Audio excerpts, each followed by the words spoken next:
e ir demostrando que no has cambiado la cobertura la cobertura vegetal.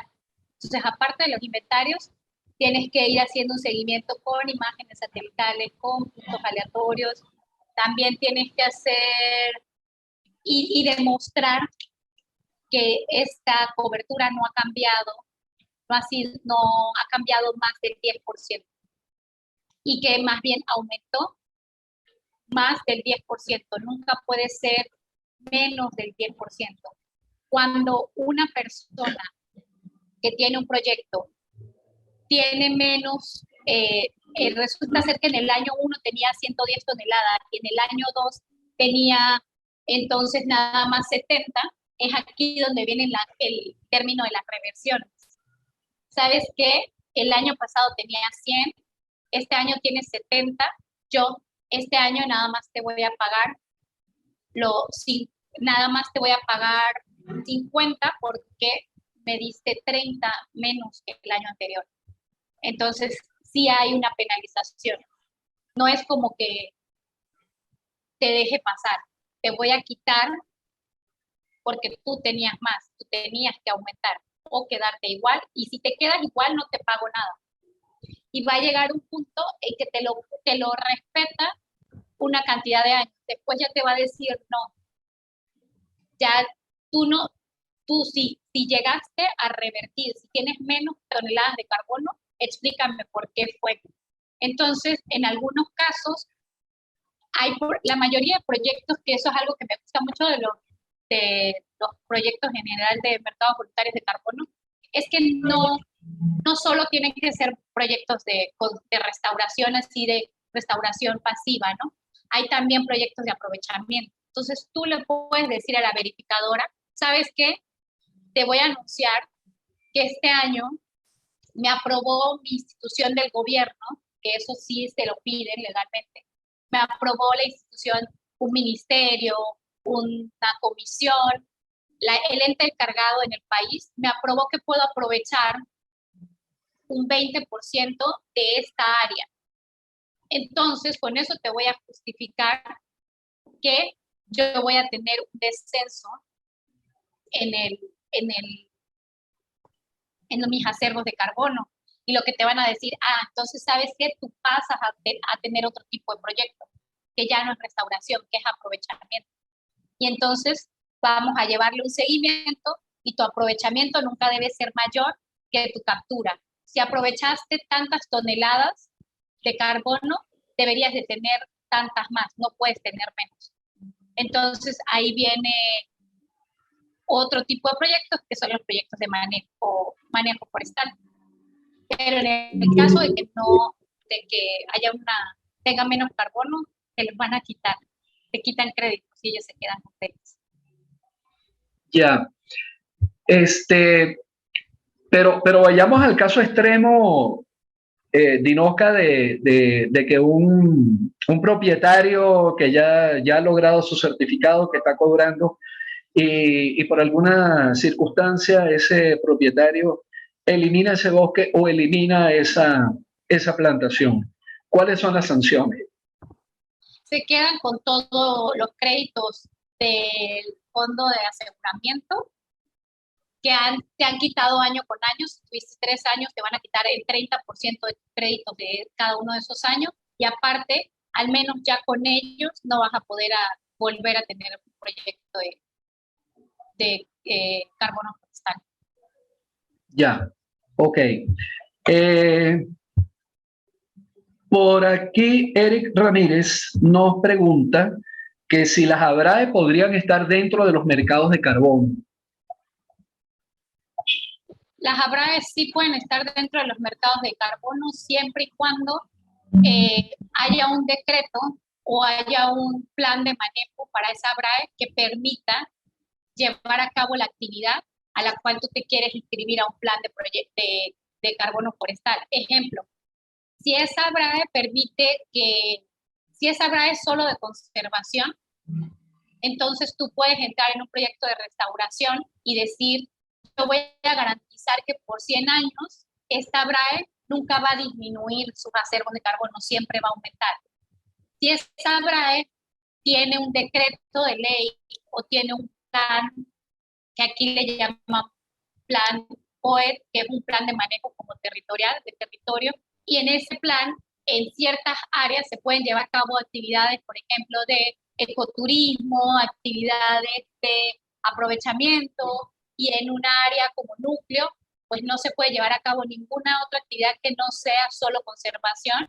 Entonces tú lo que haces es meter a tu proyecto de carbono forestal las áreas que tu decreto o tu documento legal eh, te permita poder acreditar, pero sí pueden estar siempre y cuando lo permita la ley de tu país. Claro, claro. Yo te quiero hacer una pregunta relativamente como que muy boscosa, ¿no? De plantaciones. Vamos a ver si me explico. No, vale. Mira, vamos a suponer que yo quiero hacer una plantación con fines de mitigación y quiero cobrar por eso. Quiero ganarme, digamos que los créditos de carbono. Entonces, normalmente en plantaciones arrancamos las plantaciones con distanciamiento de 3 por 3 metros y esos son 1.111 árboles por hectárea. Sin embargo, yo elaboro mi proyecto y yo aspiraría que a los 25 años o a los 30 años aspiraría a tener, vamos a suponer, 300 árboles por hectárea y que cada árbol tenga 40 o 50 centímetros de diámetro. Eso significa que a lo largo de la plantación yo voy a hacer unos aclareos. Bien, mi objetivo final es tener la plantación mixta que va a constituir el reservorio de carbono con la máxima biomasa del sitio, pero en árboles grandes, de altas dimensiones y tal. La pregunta es, en estos proyectos de mitigación del carbono, ¿es posible hacer esos aclareos y ganar dinero con esos aclareos? Es decir, que yo pueda dedicar el producto de los aclareos a aserrío, a carpintería o algo por el estilo. Según yo sí, porque justamente lo puedes meter como un proyecto que va a tener cada ciertos años un manejo, entonces puedes hacer esos aclareos y también puedes aprovecharlos. No te excluye de actividades extras que tú quieras hacer. Por ejemplo, si quieres llevar a cabo, siempre y cuando esas actividades no estén, no vayan a remover toda la biomasa. Exacto. Puedes hacer las actividades que sean. Ahora, lo que sí habría que revisar es en los estándares, cuál es cada estándar tiene como un número, así como la NOM 009, la NOM. Habría que ver en el estándar de plantaciones qué porcentaje de aclareo te permiten dependiendo de, entonces de ahí casi siempre es como dependiendo de un montón de características de la plantación, te dan un porcentaje de aclareos. Por ejemplo, en proyectos de restauración te dicen, aunque tengas un proyecto de restauración vas a poder aprovechar el 5%. ¿Por qué? Porque no te voy a obligar a que no hagas nada. Sé que puedes sacar leña, por ejemplo, Exacto. y eso no va a hacer que vaya a removerse todo el material vegetal. Entonces sí hay porcentajes que te permiten y sí lo puedes comercializar. Es que de hecho el aclareo es una operación silvicultural que va a reducir competencia y va a permitir que los individuos que quedan alcancen mayor desarrollo y que cada individuo particularmente reúna más biomasa. Bien, la profesora... Por eso también se aceptan los aprovechamientos también. Exacto, exacto. La profesora Naulimar González nos pregunta que en el caso de pérdida de cobertura y biomasa por algún desastre natural, ¿se tomaría como incumplimiento del contrato o hay alguna cláusula que prevea esos acontecimientos? Sí hay una cláusula que prevé los riesgos naturales. Ellos se quedan con el fondo de aseguramiento justamente porque tú le tienes que haber dicho que tu proyecto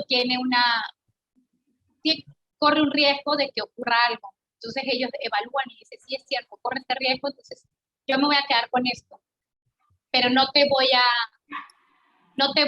eliminar el proyecto, no te voy a sacar, a menos que se haya removido todo, o sea, que llegó no sé, que sea la parte baja de una cuenca o un deslave, se perdió todo. Entonces ahí te dice, ¿sabes qué?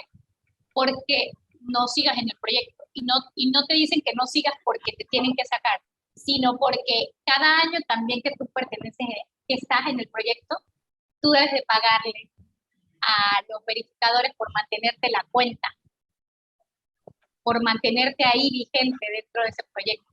Entonces, si tú vas a estar pagando por algo que igual en el año 1, 2, 3, 4, 5 y en los primeros años no están captando mucho CO2, entonces estás perdiendo.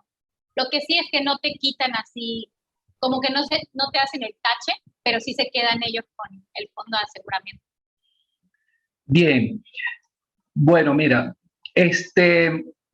a mí me parece que para el caso particular de Venezuela y de muchos países latinoamericanos, la opción de los sistemas agroforestales es fundamental tomarla en cuenta. Bien, porque como hacía la intervención alguno de los participantes anteriormente, o sea, como creo que era Gabrieli, cómo tú le llegas al campesino a decirle, mira, métete en esto, consérvame en este bosque, y apenas ese campesino pues va a tener un ingreso, digamos que no es tan representativo para mantener su calidad de vida. Ahora, si debajo de ese bosque ese campesino tiene café o tiene cacao, bien, o tiene un distanciamiento un poquito más amplio entre árbol y árbol, si fuera una plantación, de pronto podría producir maíz o lechosa o hasta tener ganado. Aquí en Venezuela, de Forza, en el estado Cojedes, tiene plantaciones de eucalipto a un distanciamiento un poquito más amplio y entre hilera y hilera de árboles tiene pasto para ganado y eso está funcionando muy bien. Entonces, realmente yo creo que los que estamos por acá pues tenemos la obligación de mirar eso con mucho más detalle y obviamente meternos en este asunto de los proyectos de mitigación de carbono, porque eso sería un ingreso adicional que tendrían nuestros pobladores de las áreas rurales. Eso es algo donde tenemos que profundizar para llevar esa oferta. Bien. Sí, porque además, como usted comenta, profe, ahorita es como realmente mucha gente habla del cambio climático y dice conservemos lo que tenemos, y le piden a los campesinos que no corten nada, pero ellos necesitan sustento, necesitan vivir de algo. Claro, y claro. no deforestan porque quieren, por gusto, deforestan porque justo necesitan establecer un sistema agrícola. La cuestión es que la manera ahorita de frenar la deforestación realmente es siendo rentables y decirle, oye, tú puedes obtener dinero, pero también puedes secuestrar carbono con ciertas especies que crecen rápido y empiezas ahí el fuego, ¿no? Pero hay mucha gente que no es muy amante de esto, de la restauración productiva. Claro, claro. Bien, Astur de Martino nos hace el comentario de que existen otros proyectos red, además del de Maciza. Él dice que se formularon los proyectos de Vitor Caura y Sincor en el 2002. Yo me voy a permitir compartir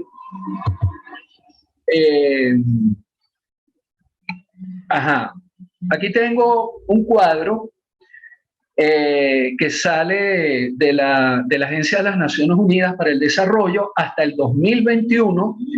Bien, Venezuela no tenía ningún proyecto respaldado por la Agencia de las Naciones Unidas para el Desarrollo. Bien, mientras que otro montón de países sí lo tenían.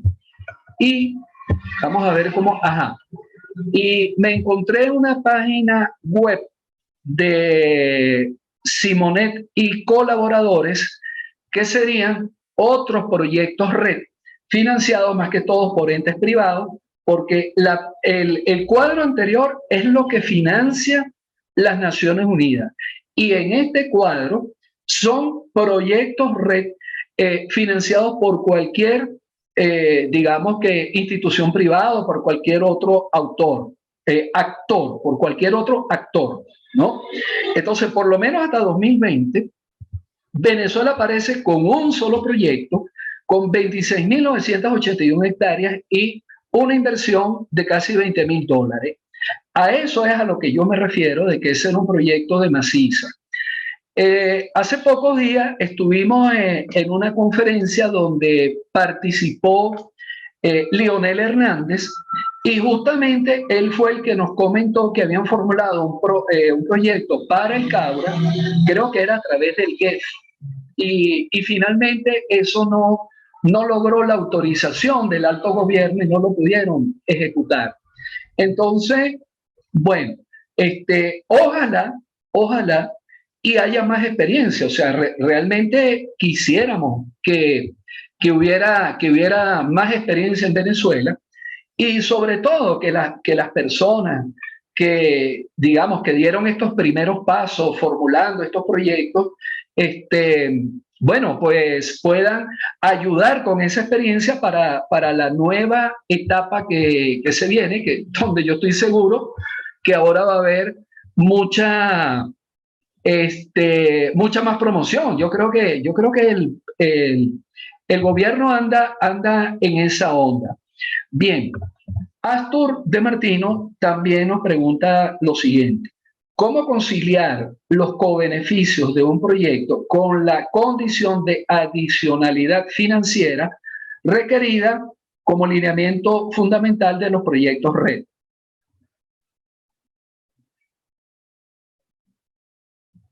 La adicionalidad financiera.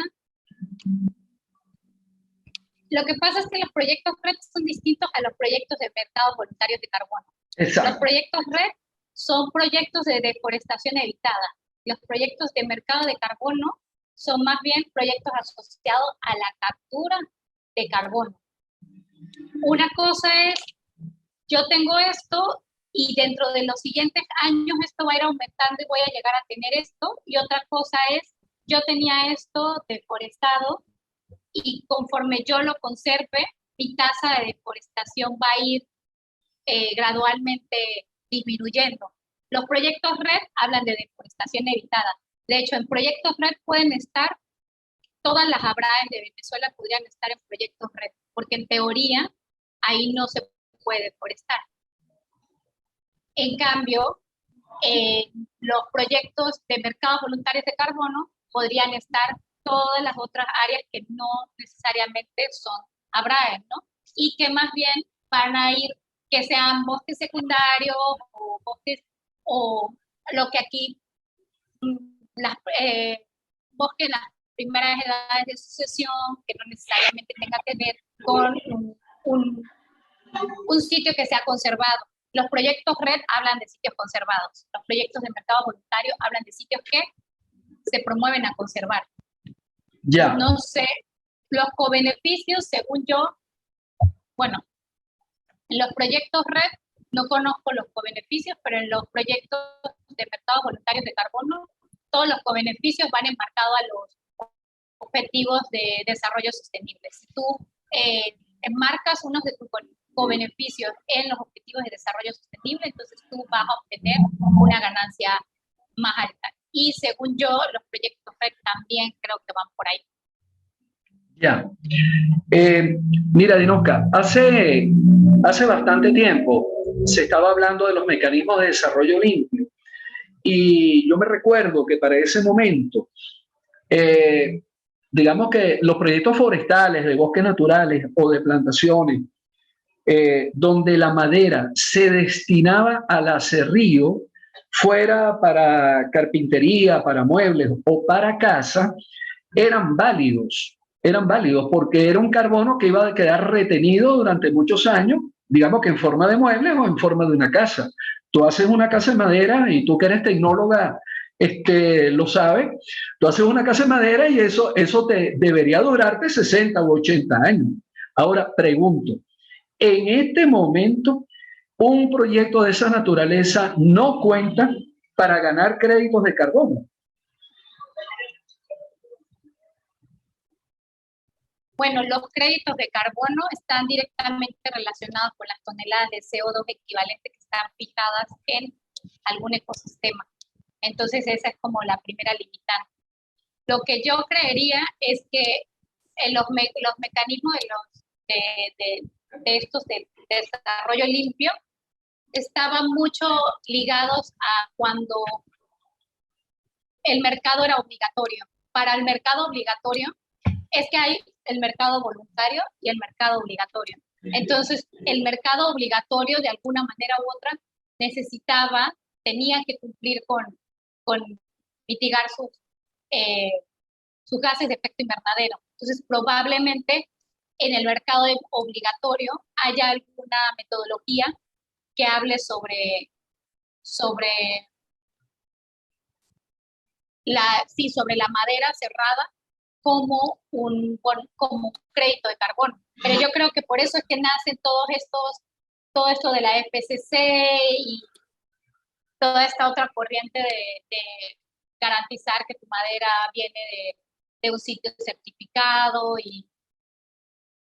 Exacto, pero ahorita en el mercado voluntario no hay esa opción. No. Lo que conozco, no. Lo que se va a valorar es el carbono que queda en el ecosistema o en la plantación. Y ahí tiene que estar, ¿cuánto fue que dijiste? Mínimo 100 años, ¿no? Mínimo 100 años. Por ejemplo, ese es el detalle de por qué no entran las plantaciones forestales, porque nunca las no puedes hacer aprovechamiento, a menos que tú entres bajo un proyecto de aprovechamiento. Pero entonces ahí los proyectos de aprovechamiento solamente se dan en bosques. O sea, que tú tengas un macizo forestal y hagas un aprovechamiento selectivo. Hagas un manejo sustentable de los recursos. Exacto. Tengo una reserva forestal. Pero una plantación. Ajá. Bueno. No le escuché, profe. Tiene usted la reserva de Caparo, por ejemplo, y entonces usted le dice a una verificadora, quiero un proyecto en el que yo pueda manejar mis recursos. Y ella te va a decir, perfecto, dime cuáles han sido tus tasas de aprovechamiento los años anteriores, cuánto has sacado anteriormente. Entonces te dice, mínimo, dame un número de años, puede ser mínimo 3 o 4 años, dame cuánto en volumen fue y el volumen conviértemelo a biomasa y de biomasa conviértemelo a tonelada de CO2 equivalente y entonces ahora hazme un inventario y garantízame que aunque tú vas a aprovechar, nunca va a ser más alto tu aprovechamiento que tu inventario. Eso es lo que siempre te piden. Puedes aprovechar, pero nunca te pases de esto que me dijiste que tenía. Claro, claro. Suponte que tenemos una reserva forestal como Imataca, donde nunca se había hecho aprovechamiento forestal en algunos compartimientos. Yo hago un plan de manejo y llevémoslos a toneladas de carbono. Tengo 150 toneladas de carbono por hectárea acumulados allí, pero en cada compartimento yo voy a hacer un aprovechamiento anual que probablemente va a reducir la biomasa y el almacén de carbono, suponte tú en un 15 o en un 20%. Pero si a eso le dejo un ciclo de corta de 40 años, en 40 años ese 15% que yo saqué se recupera, porque el bosque recupera su biomasa. Entonces, eso se puede valorar para estos créditos, eso recibe financiamiento. Sí, y además lo que usted puede hacer de manera muy astuta es decir, es que yo tengo toda la reserva de Imataca y yo voy a dividir mi reserva de Imataca en varias secciones. La sección que aproveché hace 10 años, la sección que aproveché hace 5, la sección que aproveché hace un año y la que aproveché hace 40 años. Entonces, a lo que usted lo divide en secciones, usted va a tener, obviamente, cantidades de biomasa distintas en cada una de las secciones. Exacto. Entonces, ahí, para que usted no haga un esfuerzo de muestreo tan alto, usted lo que le dice es que yo estoy en un plan de aprovechamiento.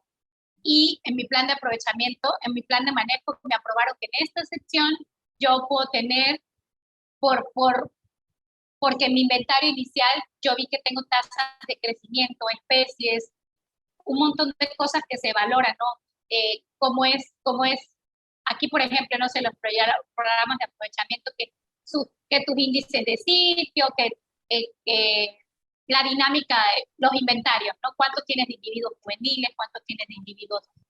Para saber cómo va a ser la regeneración. O sea, aquí me aprobaron 30, aquí me aprobaron 40, aquí me aprobaron 15%, pero como yo tengo un bosque que ya está siendo muy heterogéneo, estoy aprovechando diferentes tasas, entonces voy a subseccionarlo para poder hacer inventarios por secciones y entonces no tenga que tener un esfuerzo de muestreo tan grande.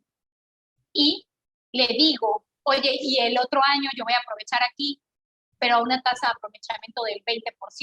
¿Por qué del 20%? Ah, entonces ya justificas. Es diferente por esto y esto. Si estoy hablando de una reserva grande, ahora si estoy hablando de una área chiquita, pues tu tasa de aprovechamiento probablemente va a ser la misma. Ya, y claro. lo puedes seccionar por años de lo que aprovecha hace un año, hace 2 años, hace 3 años. Claro. Y aunque yo no soy un experto en el área, todo este seguimiento y monitoreo se puede complementar con imágenes de satélite. Tiene los índices NDVI que los puedes correlacionar con biomasa mediante parcelas en el terreno y eso facilita muchísimo el monitoreo, el seguimiento. Bueno, nos quedan 5 minutos con 40 segundos. Hay tiempo para un comentario más. Astur de Martino nos dice que tenía entendido que directa o indirectamente todos los proyectos forestales de mitigación del cambio climático, voluntarios o no, obedecen los lineamientos fundamentales de los proyectos RED, entre ellos la adicionalidad. ¿Cómo lo ves, Dinosca? Bueno, es que al menos según yo, los proyectos RED siempre han sido muy aparte de los proyectos de mercado voluntarios de carbono. Justo desde el objetivo principal de un proyecto RED. Cuando hablas de adicionalidad, no sé, porque en los mercados voluntarios de carbono la adicionalidad es la permanencia. Es qué tanto le vas a adicionar a tu línea base de inventario de acervos de carbono. Entonces, no sé a qué te refieres con adicionalidad de los proyectos RED, porque la verdad desconozco un poco de los proyectos RED. Aquí en México los proyectos RED solamente los lleva el gobierno. ¿Por qué? Porque obviamente, como muchos otros países, México firma todos los protocolos y todas las reuniones y convenciones que hay a nivel mundial y se compromete a frenar la deforestación. Entonces, frenar la deforestación está directamente ligada con los proyectos RED. La adicionalidad de esto con respecto a los términos de referencia y de los financiamientos o co-beneficios y todo esto, los pone directamente la persona, el ente que lo vaya a financiar. Llámese GIS, el Fondo Alemán, el Forestry Council y un montón, todos los que financian los proyectos RED. Ellos son los que ponen los términos de referencia, ellos son los que ponen la adicionalidad y son diferentes. Pueden ser que lleven el mismo marco los mercados voluntarios de carbono y los proyectos RED, pero los estándares no necesariamente tienen que ser iguales. Claro. Los estándares inclusive analizan cosas que no analizan los proyectos RED. Claro. Fran Tovar nos indica que el uso de LIDAR es clave para todas las estimaciones que estamos conversando. ¿Cómo has visto tú esa experiencia en México? ¿Qué tan avanzados están allá? Pues todo el uso del LIDAR que hemos hecho aquí, yo tuve la suerte de tener un curso con el Servicio Forestal Americano de LIDAR y han sido experimentales, han sido esfuerzos experimentales y aunque todos los papers sale que pueden explicar hasta un 90% de la biomasa aérea de una comunidad vegetal, es muy dependiente del ecosistema. Hay bosques templados aquí en donde justo se puede explicar eso, pero hay bosques, el bosque tropical seco o el bosque húmedo, en donde es más compleja la vegetación y está más difícil. LIDAR, ahorita que sustituya por completo un inventario, todavía como estamos, lo veo un poco difícil. Aquí ya se está implementando un poco, se ha hecho esfuerzos pero experimentales en la academia de tener un LIDAR terrestre en el centro de la parcela y un dron que va volando alrededor de la parcela y va reconstruyendo con 9 puntos y todo esto,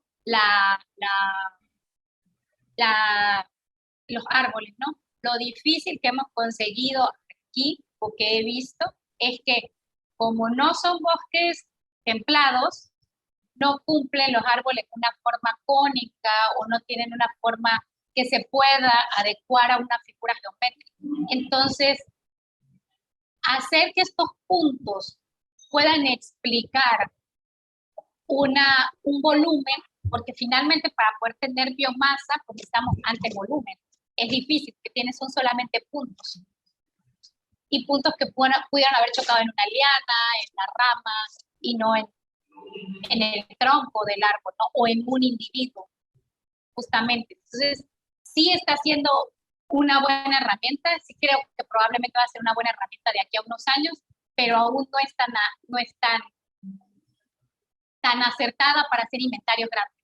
Aún para inventarios experimentales, no sé, nosotros lo usamos para 20 parcelas y igual y 20 parcelas sí, ¿no? Pero bueno, un inventario nacional, ¿no?